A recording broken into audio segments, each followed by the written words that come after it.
What's up, guys? My name is SnyperSama, but you can call me Sniper. Welcome back to the channel. In today's video, we are going over another viewer requested build. This one is going to be for the hammer. Now, it was about a month ago when I dropped my Legiacris hammer, Thor hammer build guide, or build. Basically, the idea behind that was, one, I wanted to get back into trying to use hammer a little bit. Unfortunately for me, hammer as a whole in pretty much every single game of Monster Hunter that I have played, I didn't enjoy it. I don't know what it is about hammer, but I've never been a huge fan. I don't know if it's the range. I don't know if it was how it played. I don't know. I didn't enjoy it. That build was me trying to take a gander at it, not only from my buddy who specifically requested a build video, but also because I wanted to try to join the Brotherhood of Bonk. Well, ladies and gentlemen, I am here to tell you, I've literally used hammer once since that that build. I haven't used it a whole lot. However, I have been messing around with it a little bit just in the training range, kind of learning everything, and I wanted to create this build to try and showcase my love for all of you in that brotherhood. Now, without further ado, let's get into it. Today, we are rocking a Rarity 8 Ardian Sleep Hammer. And the reason for this is because sleep is insanely good on hammer and on greatsword. The reason for it is wake up hits. When you are fighting a monster, if there are different sources of sleep being applied to the monster, eventually it will be put to sleep. At which point you have X amount of time before the monster just naturally wakes back up. However, what you may not know, if you're new at least, when you are fighting and that monster falls asleep, the next source of damage they received is double. Which means, on hammer, on greatsword, where you have true charge slash, or you have the, mighty charge swing, you are able to increase the amount of damage you do to that monster by double. And normal true charge slash on one of my builds was doing about 800 damage. Meaning when I were to hit that monster, it would do 1600 on Wakeup. For Mighty Charge, the least on the build when I was testing it before starting to record this video, I was hitting about 570, meaning on a Wakeup hit, I would be doing closer to about 1140. Okay, so that being said, the reason we're rocking sleep is so that we can try and force the monster to go to sleep for those big Wakeup hits.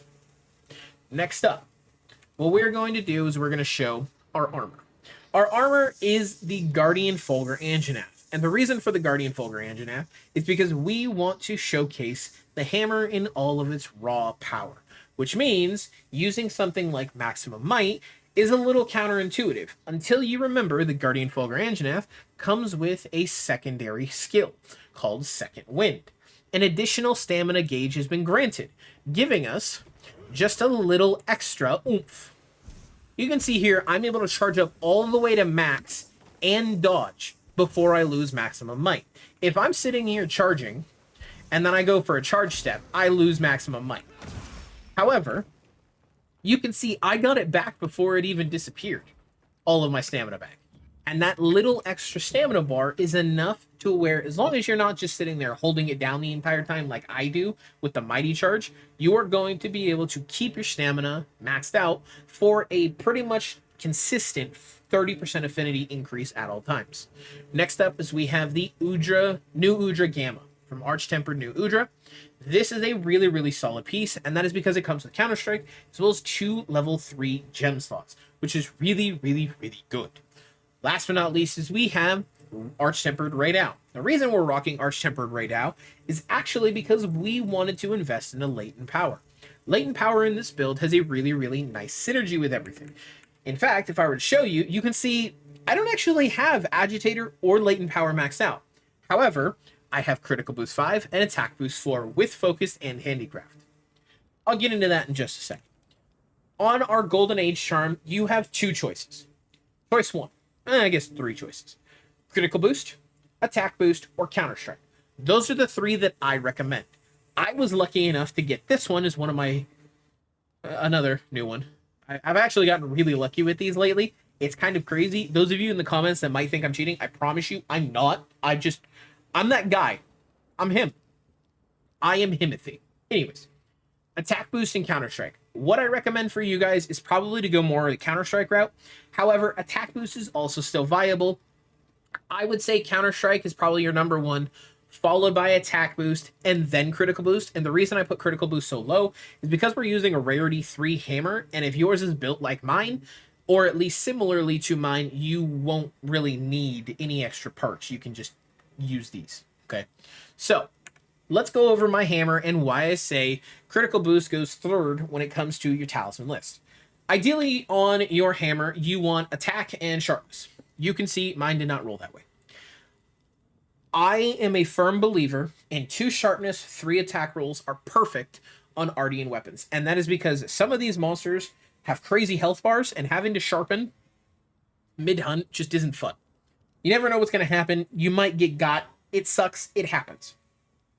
You can see here, mine did not roll exactly how I wanted to.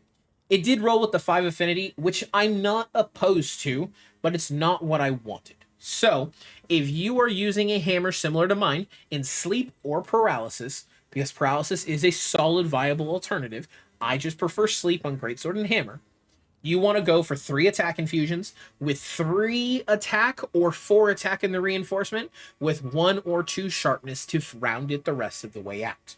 Personally, I enjoy 3 sharpness or 3 attack with 2 sharpness a lot more than I enjoy 4 attack with 1 sharpness, and that's because the white sharpness gauge multiplier ends up doing more than the additional +5 raw attack that I would naturally have with 4 attack rolls.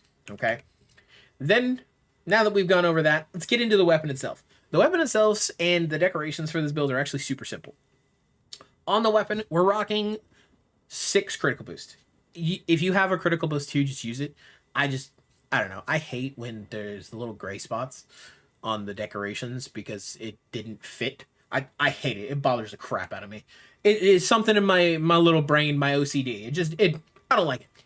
Anyways, critical boost level 3 plus another critical boost level 3 lets us have maxed out critical boost. Maxed out critical boost with the high affinity that we've got is really, really nice. Last but not least is you have the focus handicraft. Focus is really, really nice because it's going to make it faster to do all of your charge attacks on hammer. Just like on greatsword, focus is one of those skills that are really, really beneficial for just kind of speeding everything up a little bit. That 15% may not feel like a lot, but when you take 15% over the course of a few different charges, a few different attacks, it ends up making it substantially quicker than you might actually believe. Next up, we have 1 refresh jewel. This is going to give us maxed out stamina surge. We have our challenger jewel and our throttle jewel, another challenger jewel. The reason for these is because agitator and latent power. Now, before we get into the jumping jewel and the attack jewel, the reason I put these here, these 3, is because they're kind of interchangeable. At least in my opinion, this is what I thought was the most beneficial. And the reason for it is because agitator itself, at level 3, gives plus 12 raw attack and plus 7% affinity. When you get it to level 4, it's 16 attack and 10% affinity. Latent power, however, from level 3 to level 4, you get plus 30% affinity and 50% stamina reduction, and then 40% affinity and 50% stamina reduction. So agitator is not only giving me more raw attack, but it's also giving me more affinity, and latent power is only giving me more affinity. Now, before you come for the comments within your before you come in the comments with your pitchforks, Sniper, you need affinity. This isn't a meta build. It doesn't have affinity. Meh. Shit it. Okay. The reason we are doing it this way is because with everything working together, because on a hammer, it is very easy to make all of these things work together. We have crit boost 5, attack boost 4. I have a natural 10%, but let's say that you didn't roll affinity and you have the god roll. You'd be at 5%. 5% with this agitator is going to give you 15%.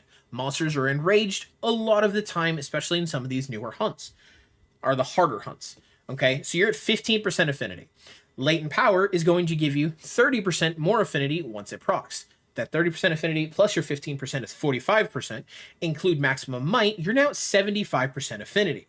Now, you're sitting there, that's not enough, because when latent power is not active, here's the thing, you're still at 45% affinity.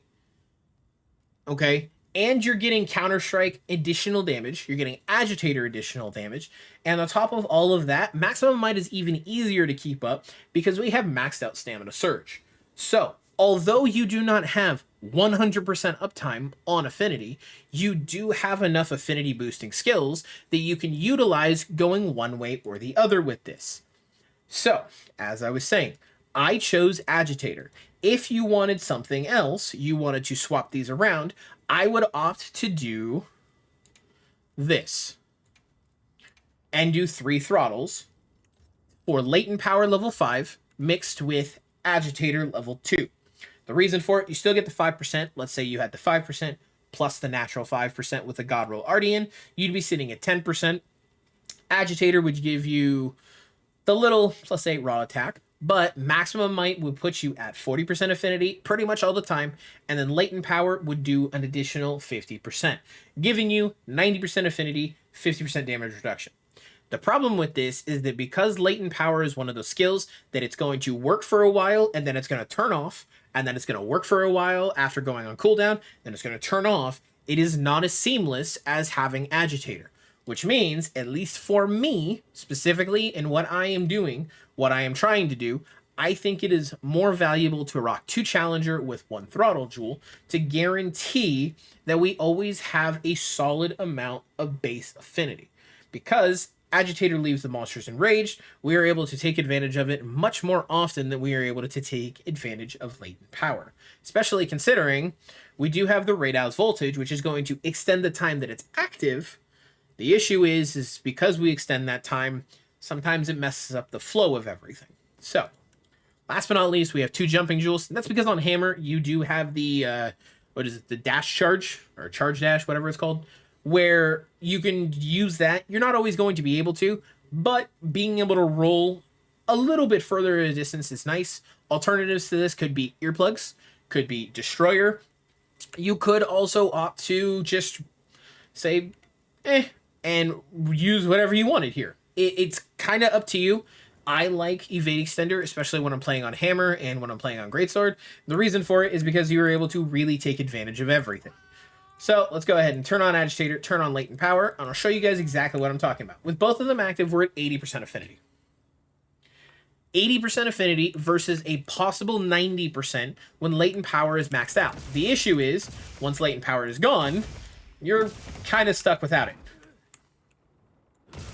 And you can see here, our damage once we get going, because most of the weapons, or most of the moves that Hammer has, you don't use stamina. You're able to keep your stamina as high as possible. And it makes it really easy to just keep going. So we'll go ahead and do a charge up. You can see here, we'll do the Mighty Charge on Wakeup, 784. So let's go ahead and, we just knocked out the test dummy. Let's see if we can apply enough sleep to it. That way we can show a little bit of a wake up hit.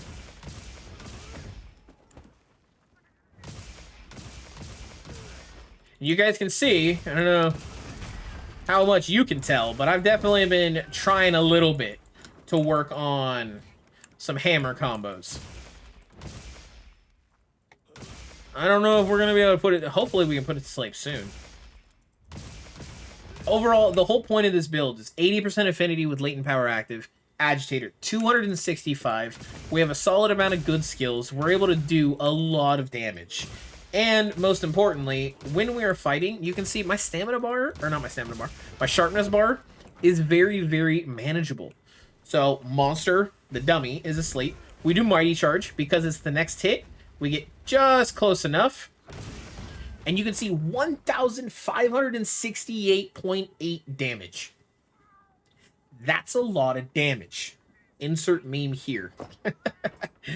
Anyways, guys, this is my sleep status Hammer build. I hope you guys enjoyed. I actually had a lot of fun making this build. I enjoyed it quite a bit. Shout out all of you in my YouTube comments on the last Hammer build, giving me tips, tricks, and advice. I love and appreciate all of you. You guys are awesome, and I just love the brotherhood of Bonk. That being said, that is going to do it for today's video, guys. Thank you all for coming and watching. Thank you all for hanging out. Don't forget to like, don't forget to comment, don't forget to subscribe, and I'll see all of you in the next one. Farewell. I don't ever slow up, no I don't take shit. I got no love for the fakeness. If you wanna play tough and wanna hate this, I'll always show up and make a statement.